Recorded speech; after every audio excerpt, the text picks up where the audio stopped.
सियापति रामचंद्र की जय। पवन पुत्र हनुमान की जय। बरवे रामायण किष्किंधा कांड प्रारंभ। श्याम गौर दो मूर्ति लक्ष्मण राम, इनते भैंसित कीरति अति अभिराम। श्री हनुमान जी सुग्रीव जी से परिचय कराते हुए कहते हैं, ये सांवले तथा गौरे शरीर वाले दोनों भाई श्री राम और लक्ष्मण हैं। कीर्ति की अधिष्ठात्री देवी भी इनके द्वारा उज्जवल तथा अत्यंत मनोहर हुई है। इनकी कीर्ति को भी उज्जवल करने वाली है। कुजन पाल गुण वर्जित अकुल अनाथ, कहूँ कृपा निधि राउर कस गुण गाथ। सुग्रीव श्री रघुनाथ जी से कहते हैं, कृपा निधान आपके गुणों का कैसे वर्णन करूं। आप मेरे जैसे दुर्जन, गुण रहित, कुलहीन तथा अनाथ का पालन करने वाले हैं। इसके साथ ही बरवे रामायण किष्किंधा कांड यहाँ समाप्त हुआ। जय श्री राम। बरवे रामायण सुंदरकांड प्रारंभ। बिरह आगी उर ऊपर जब अधिकाई, ए अखियाँ दो बैरनी देहि बुझाई। श्री जानकी जी कहती हैं, हृदय में जब वियोग की अग्नि भड़क उठती है तब मेरी शत्रु ये दोनों आँखें आंसू बहाकर उसे बुझा देती हैं।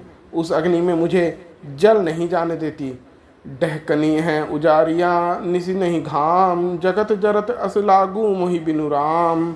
यह फैली हुई रात्रि की चांदनी नहीं है, दुखदायिनी धूप है। मुझे श्री राम के बिना समस्त जगत जलता सा लगता है।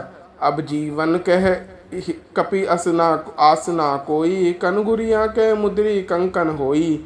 हे हनुमान, अब जीवित रहने की कोई आशा नहीं है।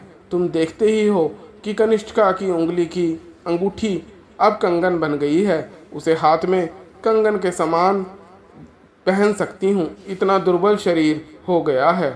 राम सुजस कर चहु जुग होत प्रचार, असुरन कहे लखी लागत जग अंधियार। श्री राम के सुयश का प्रचार चारों युगों में होता है, किंतु असुरों को देखकर लगता है कि संसार में अंधेरा अन्याय ही व्याप्त है। अर्थात इस समय श्री राम का यश राक्षसों के अत्याचार में छिप गया है।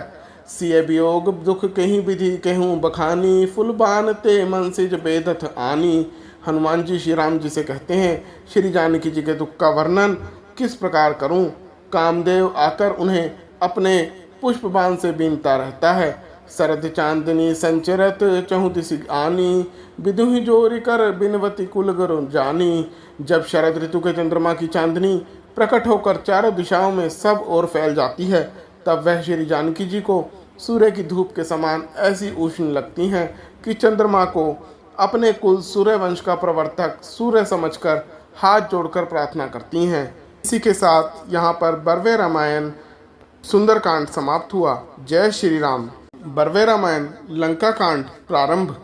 विविध बाहिनी बिलसती सहित अनंत, जलदीप सरिस को कहें राम भगवंत।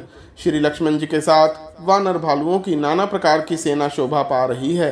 वह इतनी विशाल है कि दूसरे समुद्र के समान प्रतीत होती है, किंतु जिसमें लक्ष्मण के रूप में साक्षात भगवान अनंत विराजमान थे और जो स्वयं भगवान श्री राम की सेना थी, उसे प्राकृत समुद्र के समान कौन कहे। समुद्र तो ससीम है, असीम भगवान की सेना भी असीम ही होनी चाहिए। इसी के साथ बरवे रामायण लंका कांड समाप्त हुआ। जय श्री राम।